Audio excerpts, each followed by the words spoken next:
What's up, y'all? It's your boy, the one and only A-Switch, aka the Honey Bun Hero.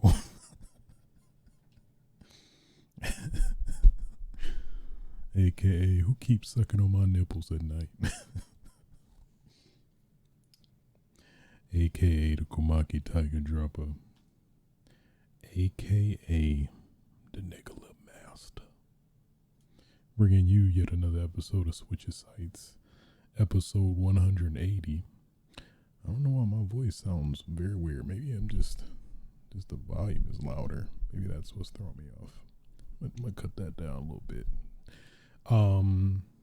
Yeah, damn. It always feels so long since we last talked, but nonetheless, I am here.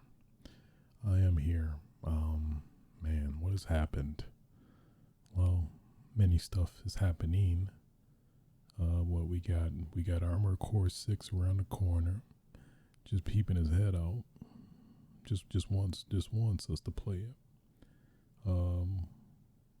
Damn. Something about something. Something about, oh yeah, Starfield. I think preload started today as well. Just a little quick tidbits. But other than that, we have a pretty good show for you today. We'll talk about EVO, the results and announcements, possible PS5 leak, and many more topics of discussion.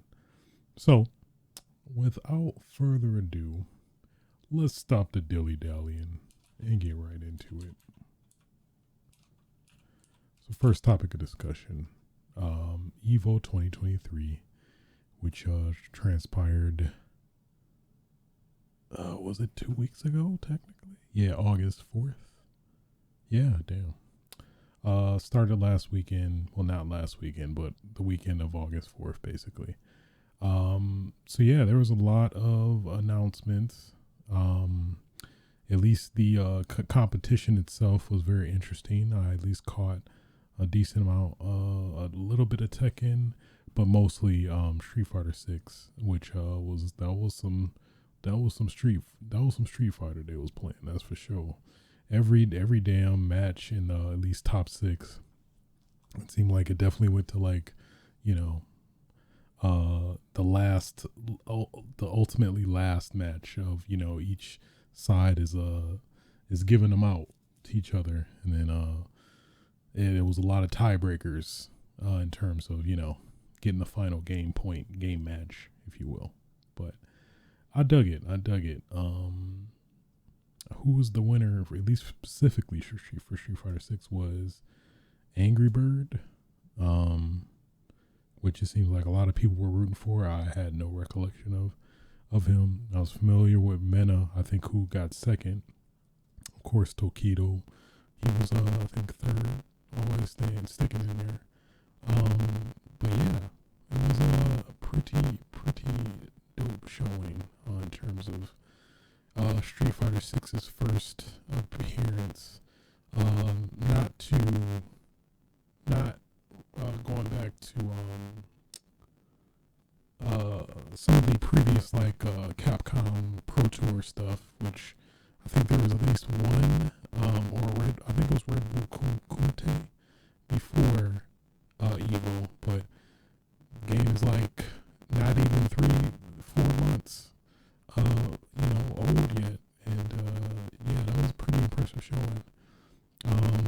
Very impressive that there was actually a modern control player, Chun-Li, a modern Chun-Li that made it the top 6. So at least that's definitely interesting aspect as well, in terms of they were pretty serious about the legitimacy of modern controls. So that was very interesting to see. To see that control scheme actually being technically legit. As it was in the top 6 of EVO. So pretty pretty dope. Let's get into some of the announcements.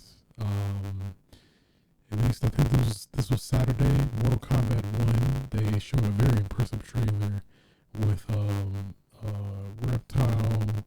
They showed Havoc. that was unexpected. Reptile, Havoc, Ashra, I believe. Reptile, Havoc, Ashra. Who else? I think Natara, or no, Serena. These they going into crates with these. Well, at least specifically a lot of the 3D era Mortal Kombat characters, which was dope. Yeah, but I was very impressed with pretty much all the characters. Reptile, I think, is probably some of his best design. Obviously from all the various iterations from the previous games. Goodness. I'm looking at the fatality. Goodness, he just ate him. Just ate her and spit her out. Oh, God. Oh, goodness. I didn't catch that one. Goodness, that's Mortal Kombat. That's vile. That's slightly disturbing, but, yeah, Reptile, I like, they basically switched him up now where, he has this generally traditional ninja design, but now, whenever he does his Reptile-esque moves, he switches to, like, a fully blown reptilian form, which is a nice change of pace compared to, like, it's either they would make him lizard-like, under his clothing, or just go full blown with him being a lizard and like kind of do a somewhat of a hybrid between a lizard and a ninja, but mostly lizard kind of. So at least now it's I'm a fan of this particular design where he can switch and switch into being a lizard, which I think is the better choice in my opinion. But yeah, no, he looks pretty good. He has the invisible moves. I think I caught some of the MK Mortal Kombat. I forgot what they call it, but basically where they go in depth and show some of the character, mechanics, in full depth, and kind of explain their like methodology, if you will, in terms of like their general go-to stuff. So that was dope. We saw a bit of Havoc, which I was surprised that they could make Havoc look that good, but they did. They basically incorporated his like undeadness aspects where he like breaks his neck, and I guess that's kind of, it seems like that's how he summons the demon lady with him. I feel like that's new. I don't recall that being part of his lore, but it is what it is. But yeah, no, I dug that very much. Oh my God, this USB thing is gonna drive me crazy. It's gonna drive me to insane madness.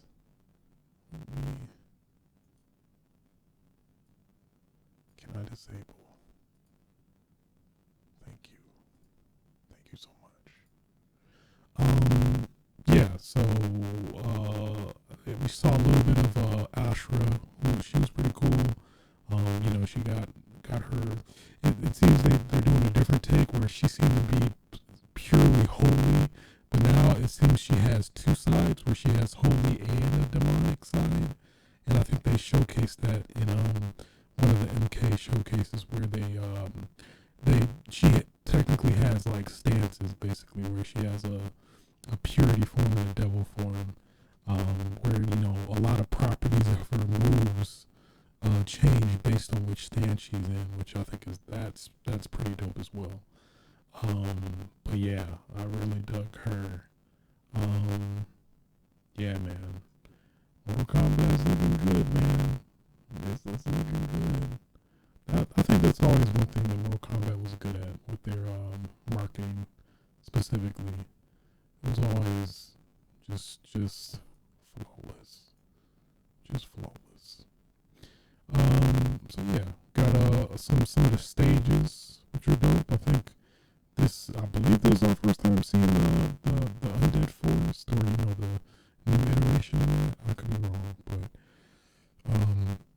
what a proper way to showcase it with Havoc and all that good stuff. So also on the Street Fighter 6 side, we got a look at some of the upcoming outfits for a lot of the characters. You got Guile looking like he about to go to the club, and do a hoot nanny at the same time. You got Marissa. She got the Spartan shield helmet thing going on, but it's her hair, and she getting ready to get married. You got Jerry. She about to Netflix and chill with somebody. She got the jammies in full effect. And then you got a DJ. He looking like, yeah, he about to step in that club. He about to own it. He about to get down. With the it's funny, I saw on Twitter a while back. Basically the thing with DJ in terms of his hairstyle, it seems like every black character has this has the I like to call it the whatchamacallit. I like to call it the damn it, what is it called? The Killmonger hairdo, where it's essentially the dreads, but there's it's cut all around. So that is a choice. That is a move and that's a choice, So yeah, that was cool. I dug that. And yeah, so DJ was DJing, DJ was DJing. Then another weird ass announcement. They announced a crossover with Teenage Mutant Ninja Turtles, where basically it's basically a skin, to my understanding, where you could just wear it for your avatar. I believe that you can also wear it. Yeah, I think you can wear it over. I think any character in theory. It seems like. I've not messed with the DLC, but yeah, it shows them playing. It shows them in the game replacing like certain characters, like Leonardo was throwing a Hadouken, so presumably it's Ryu, and then Ken, and then DJ. They're showing a lot of the characters, so it seems like you can get it for any character. I presume. They from what I heard, that they are expensive as hell, because I think for each turtle is like $20, which that is crazy. That is crazy as hell. What makes it funny too was on Twitter as well. There was a meme slash tweet that I'm going around like basically showing somebody in the what is it called, the fight lab, where your avatar, you can basically go crazy with your avatar, right? So they made like pretty much a very Dollar General version of a Ninja Turtle. So I was like, it's like, if I ain't paid for that DLC, it was a person. So it showed the person with the horrible ass, creative fighter, next to somebody who purchased the DLC, and that joke was the funniest thing ever. That really tickled my fancy, if you know what I mean. Maybe I implied that meant something different, but you know what I mean. So yeah, that was interesting. Tekken 8, we got some new character announcements.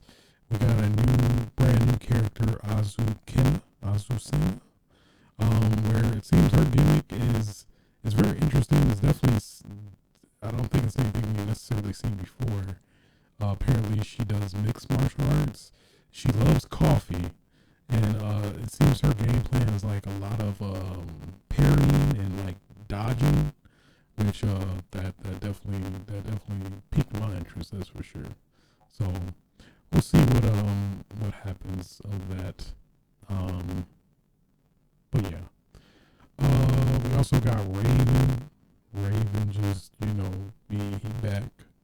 Not Master Raven, which was the Raven's master, but traditional Raven is back. He looks pretty dope. He has this like shadow apparitions and stuff that can multiply and all that dope stuff, which is pretty dope. How he uses it, and definitely with the new mechanic, I could definitely see that being pretty interesting. So he's looking bad. Blade, I call him Blade because he's clearly inspired by Blade, but Raven, he's looking dope too. New Fatal Fury game. I think they technically announced this already, like a couple EVOs ago, but I think we got a little bit of a view of some of the character models, basically. Yeah, just a slight tease, further tease of Fatal Fury, City of the Wolves. Then we got Guilty Gear Strive added Johnny, who I think was always, and from what I recall, was always like kind of a mainstay for the Guilty Gear games, at least the recent ones. But finally, he's been announced and coming in a further future DLC pack. Nickelodeon All-Star Brawl 2, which I think was announced a while back, but they I believe they announced as well that Plankton is joining the crew.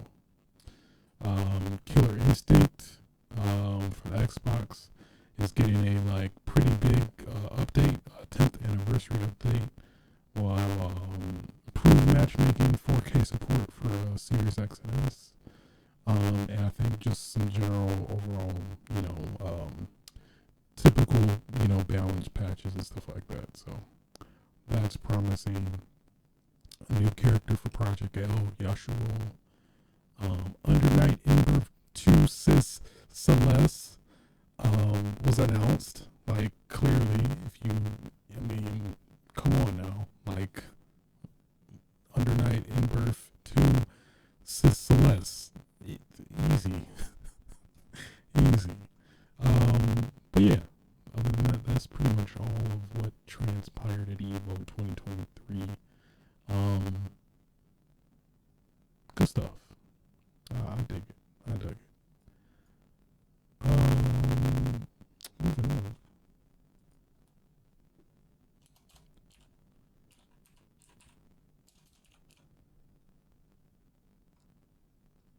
Possible PS5 SKU was posted on a Chinese forum. So basically, it looks pretty close to the current PS5, but it's some interesting differences. Specifically, the faceplates are like basically divided in the middle, which is interesting. At least it seems like the biggest reasoning for that is the disk drive, which at least it's rumored that this PS5 revision is gonna have a detachable disk drive, or basically an optional disk drive that you can purchase further down the line if you choose to. But that seems to be it. I guess they say it's like a few centimeters shorter, but otherwise looks fairly the same. Outside of that, interesting. And there was a video on Twitter by BWE_dev, which is curious. Like, currently to this day, it is still up, which I don't know if there was some validity to it. It would have been closed otherwise, if it wasn't legit, maybe. I don't know. So potentially this could be fake, of course, but it seems legit. It does seem legit. So yeah, this is basically, well, I guess at least the rumor is that this is supposed to be a PS5 Slim, but it potentially just is just a revision to save on costs and stuff. But who knows? I guess one like interesting aspect of it too is that it has two front USB-C ports, which generally, at least from the previous PS5 current one, that there is at least the USB-A and C port. So that just seems kind of odd to not have a USB-A port in the front. So there's some things you can definitely pick about this, as in the legitimacy of it, but it does seem, it seems like it is something. So almost sneezed. I was like, oh, no. Moving on.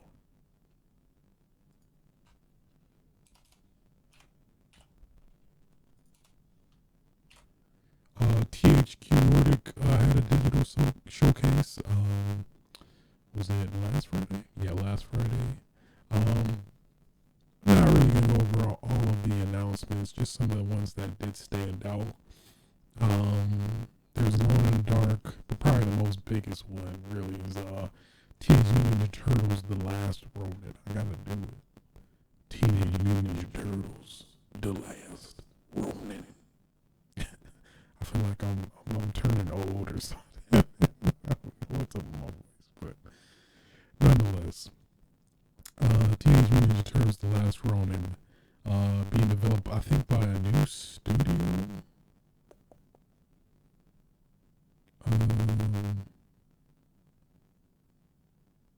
I believe it's a new studio. Are developing this game. So, to my understanding, as somebody who isn't familiar with the comic, basically, to my understanding, the plot of this is basically if the other Ninja Turtles died and there was one Ninja Turtle left, being the last Ronin, that he has all of the previous other turtles weapons. I'm not sure which one this is. I think it could be Donatello, but I could be wrong. Again, it's somebody who's not familiar with the comic, but that seems interesting. Obviously we've always seen the Ninja Turtles, especially at least in game form, just all of the happy-go-lucky Ninja Turtles. Hey, it's pizza time, cowabunga, dude. Everything's all light and bright, but now this seems very dark and depressing, which I'm up for it.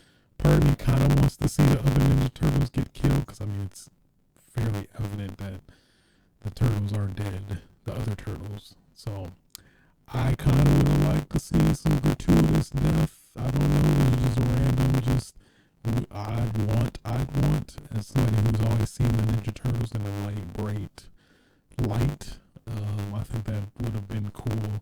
This is just a very much a selfish-esque type of thing, but I think it would be cool to kind of hit home, like, oh shit, they're dead.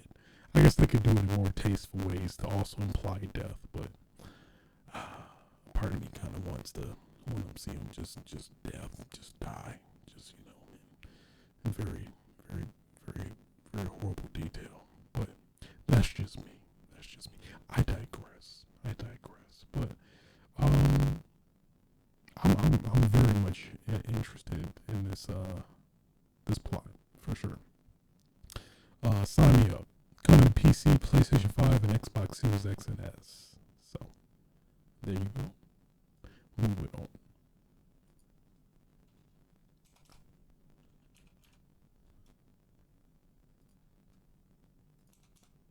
Alan Wake 2 has been delayed. I know. Actually, not too far though. Basically, it's originally set to launch October 17th, but it's now been delayed to October 27th, which is about a week.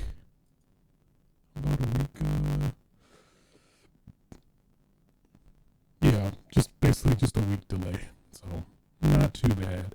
It seems like the intention, well, I think a lot of people, like I've seen the Reset Era thread posts and stuff about, hey man, I don't know, Alan Wake is dropping at a very bad time, man. I think it shouldn't drop at that time because other games are coming out, but hey, maybe I guess there's some legitimacy to it, because it's coming out against a lot of stuff. So we got Assassin's Creed Mirage October 5th, Detective Pikachu Returns October 6th, Forza Motorsport October 10th, Lords of the Fallen October 13th, Spider-Man 2 October 20th, Super Mario Bros. Wonder October 20th, City Skylines 2 October 24th, Metal Gear Solid Master Collection Volume 1 October 24th, Alone in the Dark the 25th, and then at least now Alan Wake is set to be on October 27th. So a lot of these games don't really speak to me in terms of like having a preference to play over Alan Wake 2, but I do understand the sentiment that they're worried that it would force people to pick one game over the other. But yeah, out of all what I said, really Spider-Man 2 and Alan Wake 2, Metal Gear Solid Master Collection, those are really the only ones that very much speak to me immediately that I would for sure want to at least mess with at that time. But understandable nonetheless. I can't wait though. I'm looking forward to it. I'm so looking forward to it. Very, very much looking forward to it. Moving on.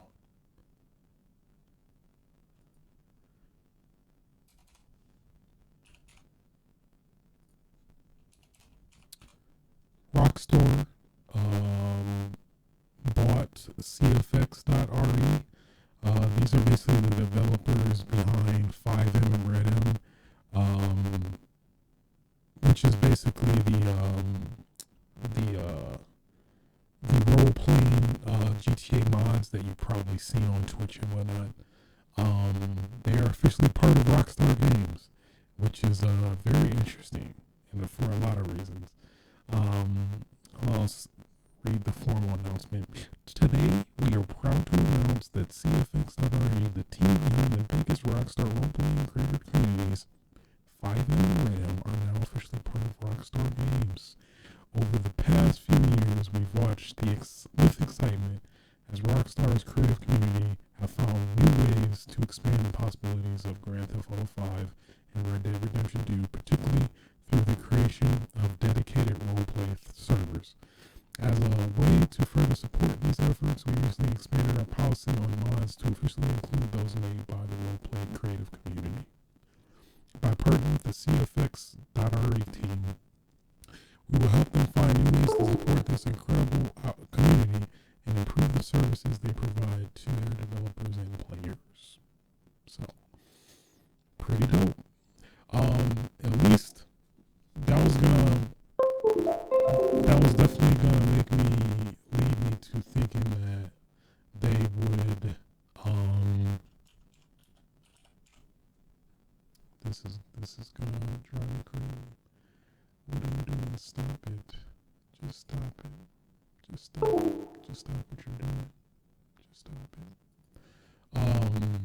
So yeah, for cfx.re, this is very interesting in terms of like, at least it seemed like it was implied that like maybe they were gonna fully integrate the roleplay aspect into their next Rockstar game, basically.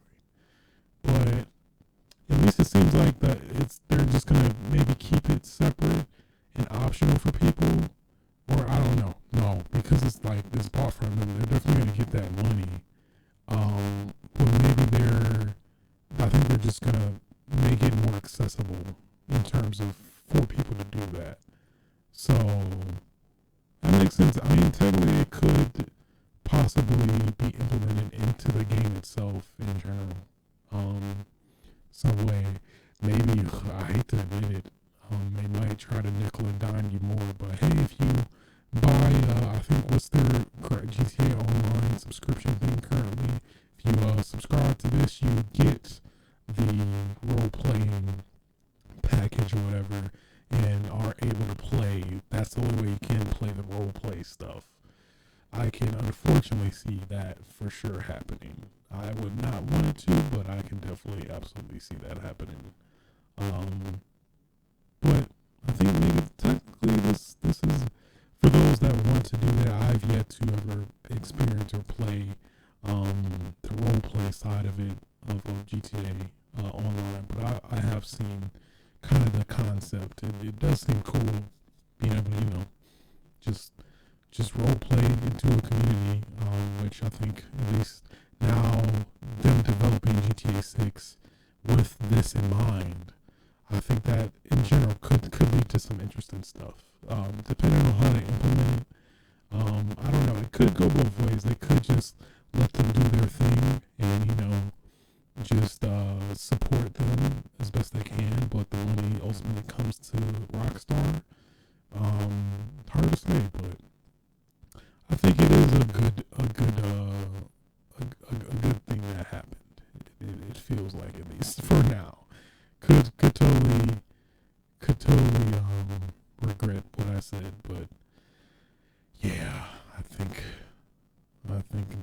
they're probably gonna capitalize on the money from it, and yeah, make it so you can only play this role playing aspect through subscribing additional money to them from what you already purchased in an initial GTA 6 game. But I guess we'll see. Well, boy, yeah, it could go both ways. It could totally go both ways. But I mean, when you think about it, either way, you're still paying. I think you still had to get a subscription with them anyway. So it's just, I think, if anything, streamline stuff, and maybe also letting you play on console as well as PC, which I think that at least is a better, considering you would have to pay for this separately anyway. So we'll see what happens, but yeah, this could definitely be something not great in terms of just from the money grubbing aspect. But moving on.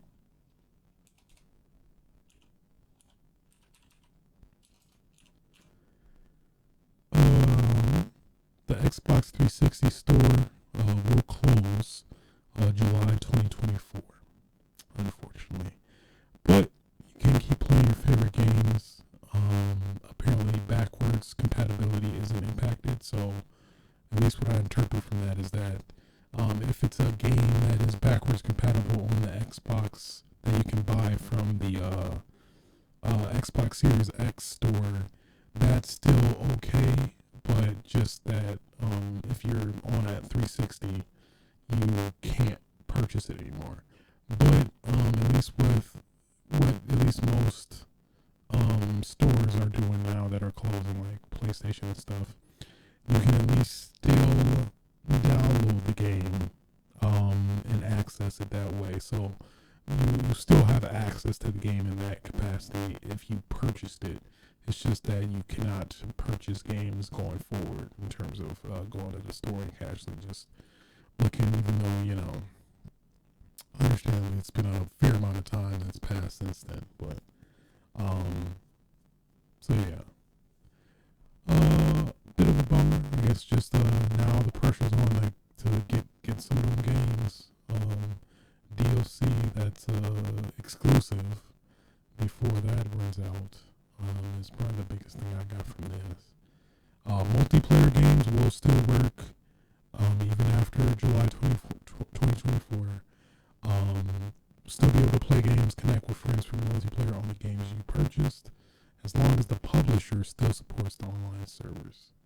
You can still save your games and progress to the cloud, and if you choose to continue any of those available games on Xbox One or Series X and S, those cloud saves will transfer over as well.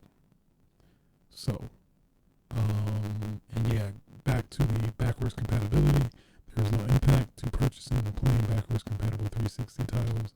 After July 29, 2024, you will still be able to purchase hundreds of great backwards compatible 360 and original Xbox games and DLC on Xbox One, Xbox Series X and S, and Xbox.com. So that's a pretty good compromise as well. So yeah, it is what it is. At least you can still access the games you purchased and are entitled to, basically. But yeah, it's always not good that stores are closing, but I mean, this is definitely the where we're going, when it comes to that. I would definitely have more issue if you couldn't access your games at all, as well as multiplayer. That would be a bummer too, especially for some exclusive ones. So there you have it. There you have it. With that being said, that concludes all the news for this episode. Let's get into what I've been playing, which has been Double Dragon Gaiden. I finished that. Well, I platinumed it actually. Not that crazy of a requirement, but platinumed it. It was a very fun experience. Yeah, that game is great. I kind of low key wanna play it again. So yeah, that was very fun. Thoroughly enjoyed it. Definitely, man. Let's just acknowledge how much beat 'em ups are making that damn resurgence, and I'm very thankful for that. I'm very thankful. As somebody, especially growing up, been a huge fan of beat 'em ups and stuff. It feels like, man, beat 'em ups is coming back, man. Now you got the Ninja Turtles DLC for Shredder's Revenge coming out the end of this month. Man, I'm very thankful. Very thankful for the beat 'em ups. I really am. But yeah, I was very surprised by this game. How fun it is, the combos, the potential for combos you can do. It has a lot of depth, which I like. I like the alternate paths, which I talked about last episode. The kind of Mega Man-esque, how would I say it? Choice of levels, but then depending on which stage you get at which stage in the game, they become more difficult, more thorough in terms of there's more aspects to certain levels and stuff. So, which I very much dug. Very much. Yeah. Double Dragon Gaiden is gay. Double Dragon Gaiden is gay. Double Dragon Gaiden is great. Man, that's a tongue twister. Yeah, definitely. I see it for sure. At least being in my top 5 for games of this year for sure. Yeah. Then also played AEW Fight Forever. I'm not sure if I talked about this last episode. I don't think I did, but AEW Fight Forever, basically the wrestlers and roster within the AEW stable being used with this new, not necessarily new, but revised engine from the developers, or at least a fair amount of the developers that worked on the No Mercy games, to this company Ukes, where you have a very much arcadey feel wrestling game, which I thoroughly enjoyed actually. After getting a feel for it, actually understanding it, it's pretty. It's very fun. I definitely enjoy the gameplay of the mechanics and gameplay of this engine for AEW. It's very similar to the No Mercy, the N64 games, which is a very good thing in my opinion.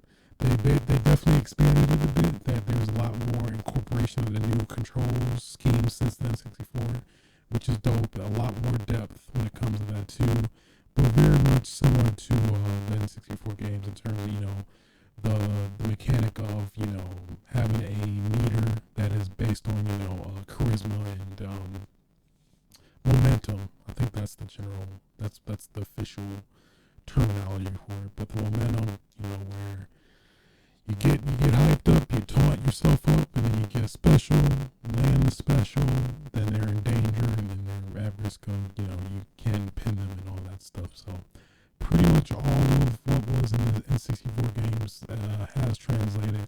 Some bugginess, of course, and considering the budget for this game, I would definitely give them some leeway when it comes to that. But man, I would definitely love to see the sequels to this game with more of a budget, towards the next one. I think with those things combined, I think this game would be very. I think this, as somebody who prefers the arcadey style, games in general, but at least wrestling games, yeah, I definitely would play this over a WWE game. As mind you, as somebody who's fell off of wrestling since the Attitude Era, when I was a young kid, yeah, and that's literally the sole thing that attracted me to this AEW game, because I really otherwise have no interest in AEW as wrestling in general.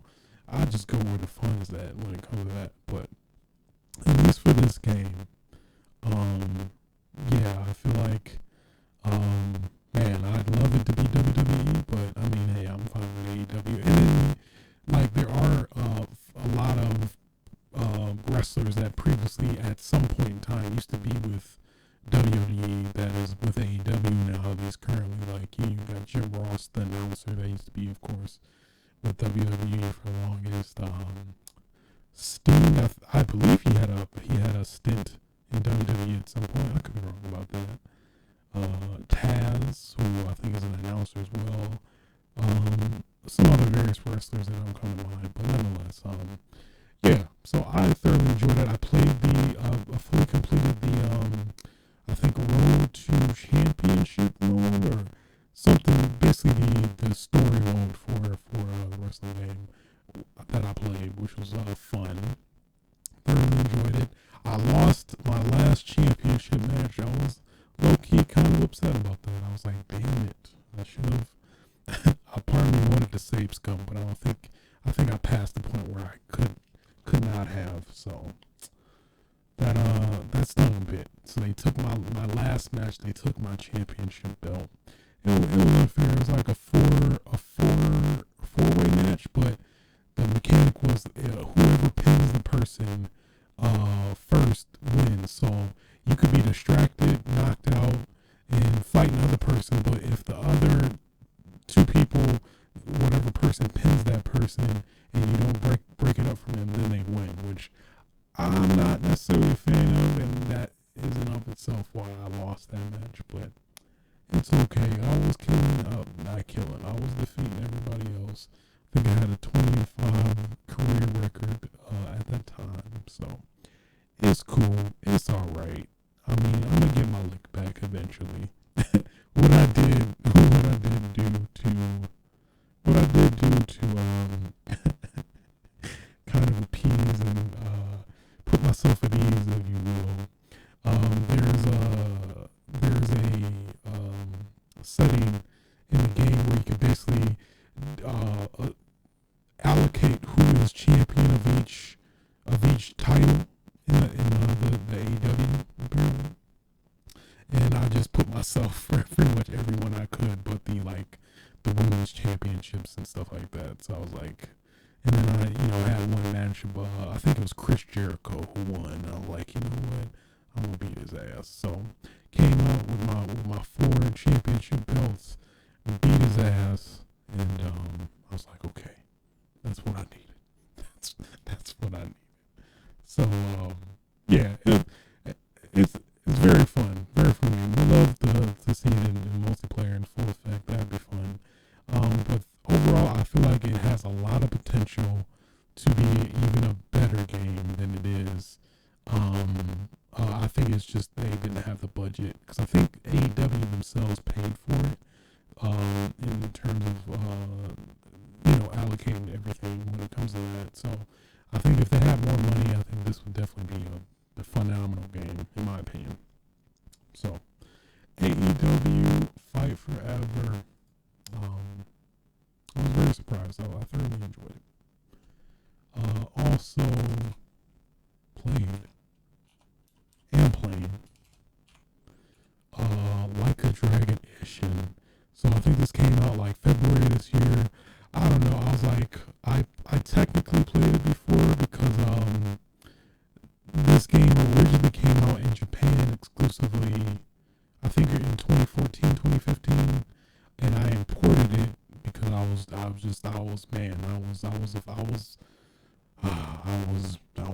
hungry. I was hungry for some Yakuza. So I got it. Of course, as somebody who doesn't know Japanese, I resorted to the help from KHH subs, who they basically shouts out to him, man. Basically he translated like what's basically happening in certain cutscenes. He basically did a walkthrough, a translated walkthrough of what's actually going on in context and stuff like that, as well as the sub stories, which that's an undertaking of itself. I was like, so they're like damn near 80 sub stories and translating them all and all that stuff. Choosing which option to pick is a daunting task. But shouts out to KG subs. I guess the services are no longer needed because now that Yakuza is picked up in the West now, there really isn't a need for it. But man, he was essential back in the day. Yeah, Yakuza 0, Yakuza Ishin, I think Kiwami as well. I think those are at least the three before the game started picking up steam in the West. So shouts out to KHH subs. Man, wherever you are, man, I hope you're doing good. I really do. Cause man, he did God's work. He really did. But yeah, that's the game. Yeah, so I think there's a lot of I forgot and didn't necessarily resonate because of me not actually digesting the story necessarily. Like, of course, KHS subs was giving a good cliff note of everything that was going on, but I don't know. I think it's a different context to actually like see the subtitles like anime as things are progressing, in the scene, which I think that definitely changed my impression, sentiments of the game now that like it's fully in English and being able to absorb everything appropriately, without the language barrier, which I think that's definitely shined a new light in the game for me as somebody who thought like, I played this before technically, even though I didn't fully understand it necessarily. But now I think it definitely has been a very fun experience, like thoroughly playing the game so far. I've been pretty much doing almost any sub-story I can. That's been funny. There's been some very interesting, funny sub-stories and things like that I thoroughly enjoyed, that I'm very much digging so far. Yeah, it's pretty much just the standard Yakuza game that you know and love, but in the feudal era of Japan, it's pretty literally just take all of the Kamurocho, the essence of a Yakuza game, put it into a feudal era type setting, and that on paper that's very enticing to me personally for sure. But yeah, actually going through it, it's very fun. Kiryu is no longer named Kiryu, he's Ryoma, so like all of the likenesses of a lot of the characters you know and love from the Yakuza games are more than likely in this game, but they're, a different character essentially. But the likeness is the same, but they're basically a different character. But that's fun in of itself, also seeing a lot of these characters you're familiar with from the games, but in a different context, a different story aspect. That has been fun so far. I got the Komaki Tiger drop, of course. Got the Komaki Tiger drop, loved it. Yeah. Yakuza, man. I I'm here for it. I'm here for it all the time, every time, all day, every single day. It's so good. It's so good. Yeah. Like a Dragon Ishin. I recommend. I do. I think I'm like 20-ish hours in so far. So, yeah, literally just taking my time with it, playing all the sub-stories and doing all the miscellaneous stuff I can, experiencing various aspects, doing all like the karaoke. There's karaoke. There's I forgot what it's called, but Dama, that's technically in here. There's of course, the gambling, all the traditional Yakuza stuff for the most part. Obviously, within reason of the time period, there's generally some equivalent to it. But yeah, I'm a fan, very much a fan. There's multiple stances. You got your sword stance, your standard sword stance. You got a brawler stance, which is basically Kiryu's default moveset, Dragon of Dojima. You got a gunman stance, which is self-explanatory. And then you got a wild dancer stance, which is basically having a sword and a gun at the same time and doing, various moves based off that.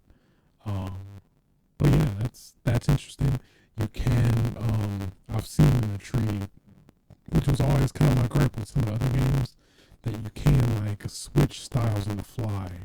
You have to unlock it, but I mean, I'm totally cool with that. But that I think will add to a lot of potentially more depth once I, unlock all the stances and stuff. That'll be very, very interesting. I'm looking forward to it. I'm very much looking forward to it. I'm very much looking forward to it. I'm motivated. Oh man, yeah. Yakuza or Like a Dragon is life. Don't let anybody tell you different. Alright, moving on. Also played with the PS5 Streaming Beta.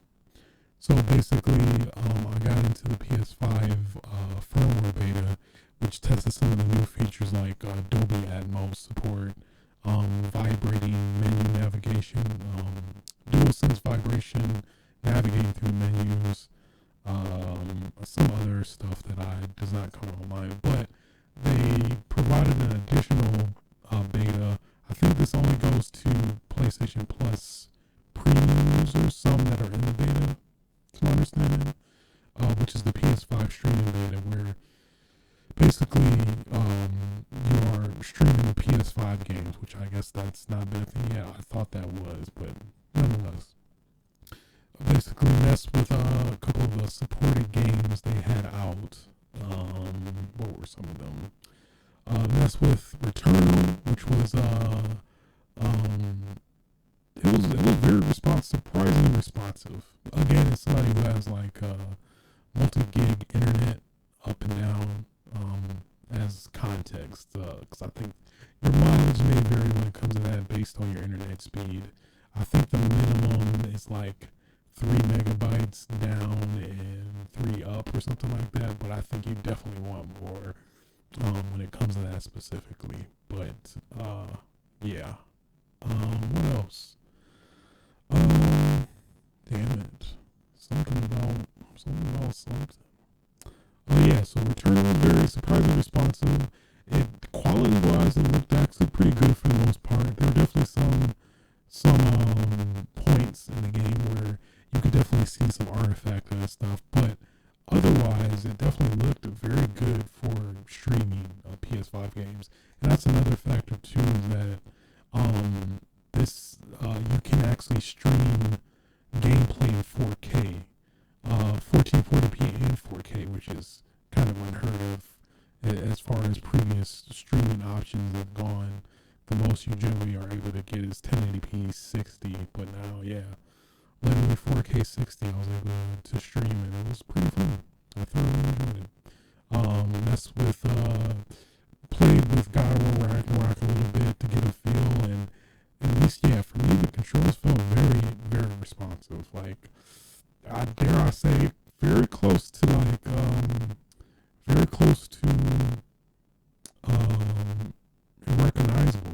like noticing the delay. It felt very eerily like seamless when it came to that. That's what Demon Souls, the remake a bit as well. I was able to parry like no other in terms of enemies attacks. At least I messed with the first level because I beat the game and I was like, I haven't unlocked all. You basically have to go through it again. I unlocked everything, but I was like, let me mess with the first level, and I was like, let me see if I can actually parry. I think maybe I had to adjust my timing a little bit to compensate for the lag, but otherwise it was thoroughly enjoyable. What else did I mess with? I think those really. Oh yeah, I actually played. They had Fortnite. So I was like, let me mess with Fortnite and see how legit that is. It was pretty good actually. Again, it was not very recognizable delay. So that was actually again fairly surprised by that as well. So I mean, it's a good sign. So I think PS5 streaming is legit. I think, obviously with some working in the background and stuff, and if you have a reliable internet connection, I can't stress that enough. That I think determines a lot of what your experience is going to be when it comes to that. It was very fun. I thoroughly enjoyed it. I was pleasantly surprised. I'll say that. Yeah. That concludes on what I've been playing lately. What I've been watching. Boy, oh boy. I recently finished Twisted Metal, the live action adaptation from the video game, based on the video game, the PlayStation franchise of Twisted Metal, back in the classic PS1 days, and also there's been some PS2 game, a PS2 game. Well, I guess a couple PS2 games, and then I think they kind of had a semi-reboot on the PS3 as well. But Twisted Metal, man, I have to say, I've heard some of the reviews and opinions on it from people that have watched it, and people were very surprised because, like, obviously for me, they showed like a trailer at some point, and it was like, what Sweet Tooth and John Doe, who's Anthony Mackie's character, they're like, he's getting propped up on a casino machine, and the thong song is playing on, and he's telling him to sing the thong song, and he's singing the thong song. He's impressed, and it's very weird. But I was like, okay, I don't know about this. I'm not too sure, but after watching it, man, I was very impressed. I'm not sure. I don't think it's necessarily meeting my expectations, but I was very impressed. Yeah, I think it was a very good balance of, kind of retracing some of the Twisted Metal competitors' origins a little bit, but also, deviating a little bit from the source material when it comes to that. But I think they did a really good job of honoring, and that's always important in my opinion, honoring the source material, which I think they did a very good job of. Unlike some Resident Evil for Netflix, I'm very much talking to you. But yeah, I think they really did a good job of honoring the source material. I think that's the biggest, most important thing that you should always remember to do, especially, at least in my opinion, as somebody obviously who's a fan of the various video game franchises that, some of these shows are based off of. But yeah, I think they did a really good job of that, respecting and honoring the source material. And, fleshing some characters out. You see Axel Stone, who's a character in the Twisted Metal games. He has a kind of interesting character arc. And then of course John Doe, and then he meets this other person, Quiet, and then there's a lot of interesting, minutia there. Then of course Sweet Tooth. Yeah, I definitely liked, for sure. They definitely translated him very well from the game to this series. You definitely, unlike That's what I would think Sweet Tooth would be in this series. So, and that's what he was. So it's weird. He's kind of like a anti-hero, unstable, but he's kind of on your side at times. But he can just flip the switch at the last minute. I get definitely some Punisher type vibes in a way, but Punisher but psychotic, pretty much. I guess is Punisher psychotic? I don't know. But nonetheless, I like that play on things where and then of course, not necessarily spoilers, but basically, yeah, the last episode is pretty much just straight up fan service of if you're a fan of the games. That was like, oh yeah, this is definitely hell yes, this is what I want in a Twisted Metal show. So they did that very well. Yeah, I was very impressed.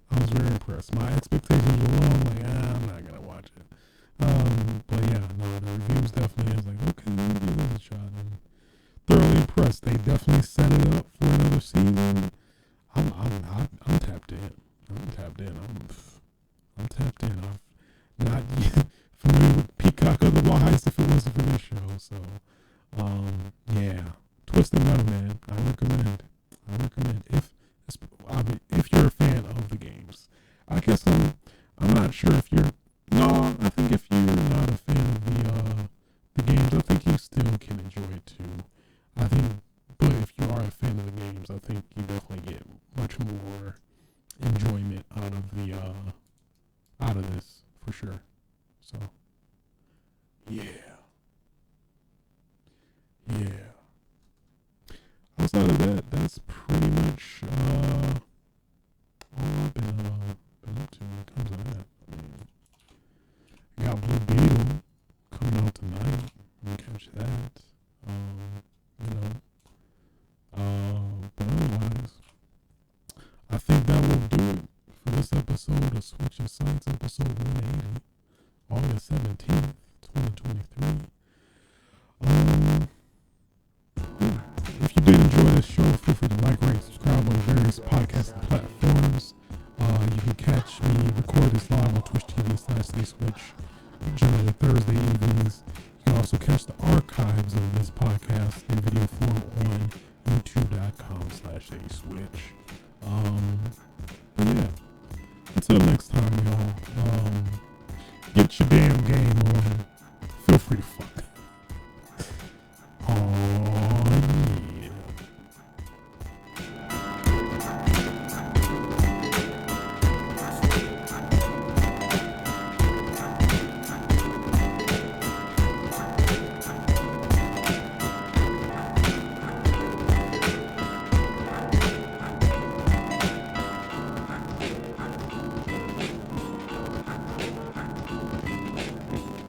Nobody's safe.